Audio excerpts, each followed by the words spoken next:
Are these two guys that are next to me, Christian Gonzalez and Carlton Davis, are they one of the top 5 cornerback duos in the NFL? That's what we're talking about today on Patriots Today by Chat Sports. I am your host, Brett Alper, and our friends over at Bleacher Report.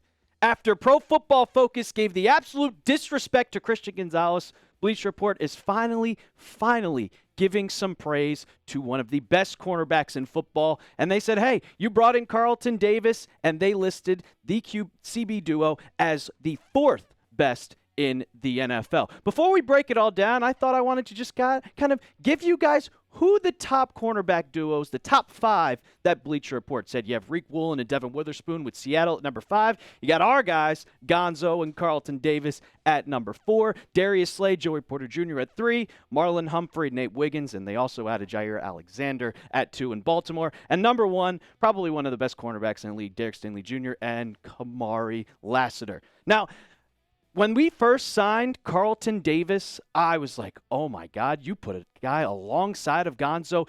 This duo is going to be awesome, especially when you bring back guys like Christian Barmore is finally healthy and you add Milton Williams. So you're getting to the quarterback with pass rushing. So the quarterback's going to have to get the ball out a lot quicker. And when you have Gonzo and Carlton, who are lockdown corners, single coverage guys that are going to absolutely smother, put on the blanket, they're not going to get the ball off. So you're going to have to find someone else to throw the ball to. It's probably going to have to be one of these tight ends. It's probably going to have to be your slot guy, because your 2 outside guys, they ain't going anywhere. Before, I wanted to ask you guys just this question, because Bleacher Report ranked them 4th.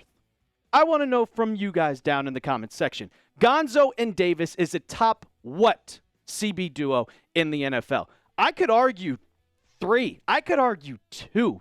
Go down in the comments right now. I'm replying to every single one of them. If you name it within the top 5, I will respond. I'll like it, put a thumbs up, or if I have some comments, I'll let you guys know. This is what Mo Matan from Bleacher Report had to say. He said, yeah, you got a new CB duo in the upcoming season. You solidified it with signing CD3. Now, he's reliable veteran, quality starter in 7 seasons. And Gonzo, only 22 years old, and he's only played 20 games, but guess what? He had an all-pro season back in 2024. Now we go back to his rookie campaign.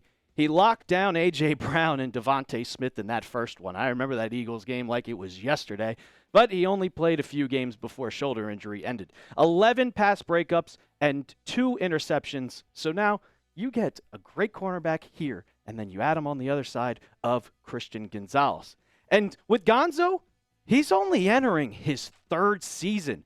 He's just getting to his prime. I'm not going to say his prime was just in his 2nd year. You have an all-pro in just your 2nd year. Those are on the likes of like Jamar Chase, Pat Surtain, Justin Jefferson. You are added to that list.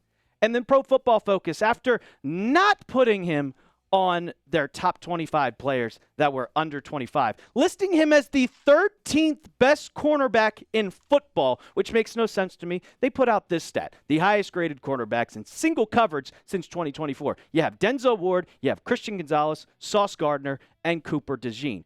It just doesn't make sense to me how you were disrespecting him this whole entire time when the stats don't lie. He's locked down A.J. Brown. He's locked down Jamar Chase. And guess what? 3rd season. He's eligible for a contract extension after this year. So you know that he's going into this season thinking, I have to turn it up.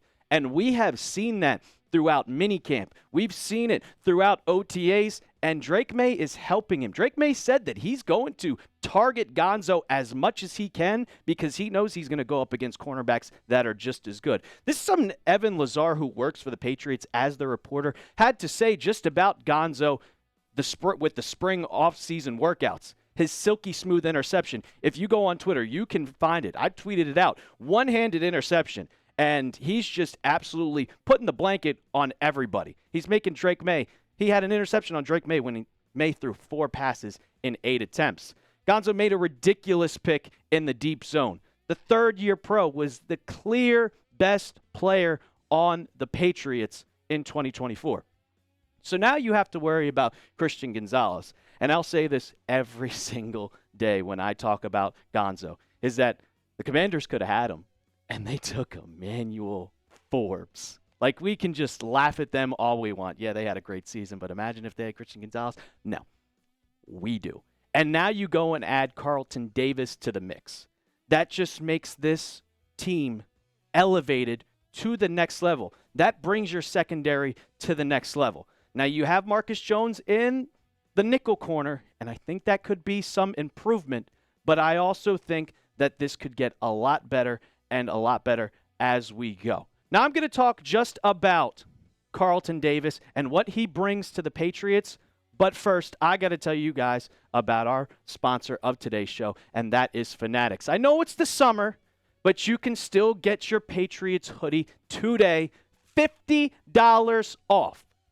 When can you get a hoodie that's $50 off, especially when it's a Nike brand? You got two colors to choose from, gray or that Patriots navy blue with the red line. Chatsports.com/PatsHoodie. I'll have that in the comments and description of today's video, so you don't have to type it all out. You can just click the link and buy your hoodie today. Once again, chatsports.com/PatsHoodie. Now, I really enjoy Carlton Davis. I love watching him play. But there's just one problem, and it's been a lingering problem for him his entire career. You can look at his stats, and when you see them, yeah, it's really good. 11 pass breakups, in at least 11 in 3 out of the last 4 seasons. But that big number that you see there on your screen, games played. There's 17 in a season, folks. 13, 12, 13, and 10. This man cannot stay on the field fully healthy, and that is a big, big, big problem. And he's got a lingering injury that has made it worse in 2024 and 2021. Quad injury in 21. Then he had a hip and concussion in 22. He had a toe injury in 23, and then the quad came back in 24, and he missed the last couple games for the season.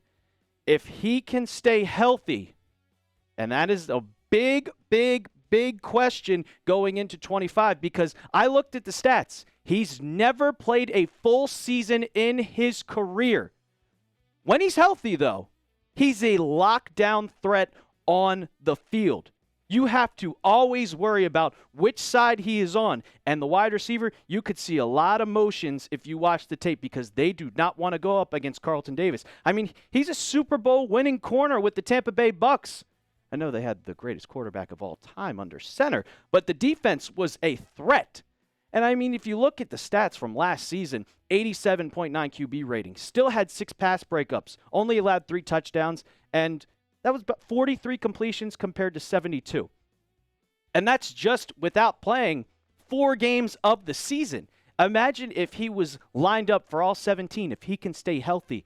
The Lions, they might have beaten the Commanders in the NFC divisional round, because Carlton Davis makes that much of an impact on the field. And when he plays, he goes up against some of the top wide receivers in football. I looked and went on PFF and looked. With CeeDee Lamb, didn't allow a catch when guarding him. Justin Jefferson, 1. Calvin Ridley, 1. And then you had the one game against the Seahawks where DK Metcalf, he was locked on him the whole game, 10 targets. They were looking for him 10 times, and Carlton Davis only allowed 5. But he just needs to stay healthy. You have to. And in my opinion, with his injury history and him not playing a single full 17 or 16 game season, he's been in the league for a long time, I would try to look for a veteran corner as your safety valve. Because you have Marcus Jones in the nickel, you can't put Marcus Jones outside when he's 5'10", and that's giving him a little bit of praise here. He might not be 5'10". Other than that, you have Dial, Isaiah Bolden. Like, Alex Austin is a very underrated corner, but we not 100% sure how good he's going to be because he's just not been able to get on the field. So I would add a veteran corner. And when you have $60 million in cap space, like Jair Alexander got a $6 million one-year contract. The Patriots can afford that. You can bring in a guy as a safety, just low risk, high reward. And there's a bunch of guys that are still available. I talked about it before. Do you want to bring back Stephon Gilmore for a reunion? I would not mind that. Have him teach Christian Gonzalez. Asante Samuel, yeah, he's got a neck problem, but like I said before, low risk, high reward. Rasul Douglas, Mike Hilton, Kendall Fuller, all of these guys can be serviceable backups for Carlton Davis just in case he gets hurt. I don't want to write it in. I don't want to write it into existence or speak it into existence. Like, knock on wood right now. Please don't get hurt, Carlton. But you have to take that into consideration when going into this season. Before we get on out of here, I just want to ask you guys, should the Patriots sign another cornerback? You have Carlton Davis and Christian Gonzalez, but after that, it gets a little wishy-washy here. Go down in the comments right now. Type Y for yes or type N for no. We're also on our way to a big milestone for Patriots Today. 26,500 subs. And I did the math for you guys. The goal is 26,500. 67 subs away. You can see the live counter right here. It's been updated. Somebody subscribed, so we're now only 66 away. Hit that big red sub button. Also, give me a follow on Twitter if you want to keep talking Patriots all day long. I'm your host, Brett Alper, and as always, let's go Pats.